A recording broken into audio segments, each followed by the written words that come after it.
اعوذ باللہ من الشیطان الرجیم بسم اللہ الرحمن الرحیم۔ دوستو، آج کی اس ویڈیو میں ہم آپ کو تعمیر خانہ کعبہ کے متعلق بتائیں گے۔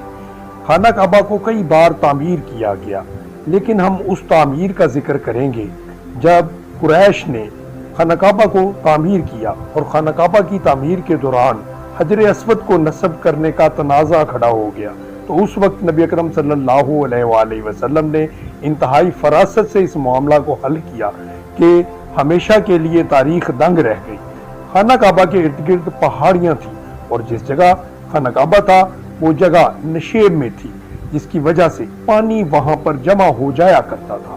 سیرت النبی از شبلی نعمانی میں لکھا گیا ہے کہ خانہ کعبہ کی عمارت بھی کچھ زیادہ اونچی نہ تھی اور یہ تقریباً ایک قد آدم کے برابر تھی اور چھت بھی موجود نہ تھی۔ جب بارش ہوتی تو شہر کا پانی بھی کعبہ میں داخل ہو جاتا۔ اس پانی سے بچاؤ کے لیے بیرونی دیوار بنائی گئی تھی، لیکن بہت زیادہ بارشوں نے یہ بیرونی دیوار بھی نہ سنبھال سکی۔ اس پانی نے خانہ کعبہ کی دیواروں میں شگاف پیدا کر دیے، اس لیے قریش نے خانہ کعبہ کو اثر نو تعمیر کرنے کا فیصلہ کیا۔ قریش نے خانہ کعبہ کی تعمیر میں حلال کی کمائی لگانے کا فیصلہ کیا۔ ماہر تعمیر تلاش کیا گیا اور ہر قبیلے نے الگ الگ تعمیر کے لیے پتھر ڈھونڈے۔ خدا حضرت صلی اللہ علیہ وآلہ وسلم بھی اس کام میں دوسرے لوگوں کے ساتھ شریک تھے۔ اس تعمیر میں باقوم نامی معمار کا انتخاب کیا گیا۔ ان دنوں اتفاقاً ایک جہاز جدہ کی بندرگاہ سے ٹکرا کر ٹوٹ گیا جس میں باقوم نامی معمار موجود تھا۔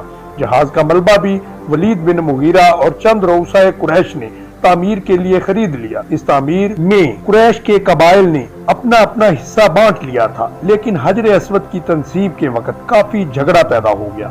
ہر ایک قبیلہ چاہتا تھا کہ یہ شرف اس کو ملے۔ قریب تھا کہ نوبت کشت و خون تک جا پہنچتی۔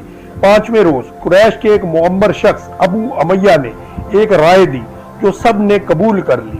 وہ رائے یہ تھی کہ جو شخص کل صبح سب سے پہلے آئے گا وہی ثالث مقرر کیا جائے گا۔ سب لوگ اپنے گھروں کو چلے گئے۔ اگلے روز جو مقدس ہستی آستانہ حرم کے اندر سب سے پہلے داخل ہوئی وہ شہنشاہ عرب و عجم شافی محشر حضرت محمد صلی اللہ علیہ وآلہ وسلم کی ذات اقدس تھی۔ لوگوں کو حضور کی ذات کو دیکھ کر دلی فرحت ہوئی۔ سب نے بخوشی حضور اکرم صلی اللہ علیہ وآلہ وسلم کو ثالث تسلیم کیا۔ حضور نے اس پیچیدہ مسئلہ کو جس فراست اور تدبر سے حل فرمایا، اس کی نظیر پوری تاریخ انسانی میں ڈھونڈنے سے بھی نہیں ملے گی۔ حضور اکرم صلی اللہ علیہ وآلہ وسلم نے دعوے دار قبائل کا ایک ایک سردار انتخاب کیا۔ حضرت صلی اللہ علیہ وآلہ وسلم نے چادر بچھا کے حجر اسود کو اس کے اندر رکھ دیا اور سرداروں کو چادر کا ایک ایک کونا پکڑنے کو کہا۔ جب چادر کو اٹھا کر اس مقام پر پہنچا دیا گیا یہاں پر حجر اسود نصب ہونا تھا، تو حضور اکرم صلی اللہ علیہ وآلہ وسلم نے اپنے دستے مبارک سے حجر اسود کو اس مقام پر نصب فرما دیا۔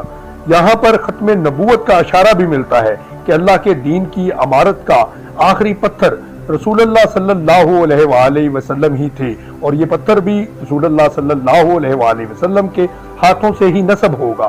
آپ صلی اللہ علیہ وآلہ وسلم بلا شبہ اللہ کے آخری نبی اور رسول ہے۔ آپ صلی اللہ علیہ وآلہ وسلم کے بعد کوئی نبی یا رسول نہیں آئے گا۔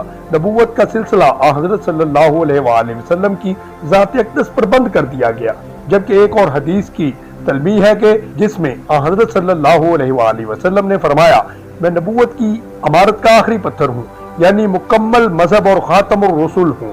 یوں رسول اللہ صلی اللہ علیہ وآلہ وسلم کی مدبرانہ صلاحیت سے شدید جنگ کا خطرہ ٹل گیا اور تمام قبائل نے یہ سعادت بھی حاصل کر لی۔ خانہ کعبہ کی عمارت بنا لی گئی، لیکن سامان تعمیر کچھ کم پڑ گیا، اس لیے ایک طرف کا کچھ حصہ باہر چھوڑ کر نئی بنیاد قائم کر کے چھوٹا سا کعبہ بنا لیا گیا۔ اس حصے کی چھت نہ تھی اور اس کو حتیم کہا گیا۔ خانہ کعبہ کی چھت کا پرنالہ اسی حتیم میں گرتا ہے اور اس میں نوافل پڑھنا ایسا ہی ہے جیسا کہ خانہ کعبہ کے اندر ادا کیے گئے ہوں۔ ابن حشام طبقات اور تبری میں یہ واقعات مکمل طور پر حتیم کے متعلق حضرت صلی اللہ علیہ وآلہ وسلم نے بعد نبوت ارادہ فرمایا کہ دیوار ختم کر کے نئے سرے سے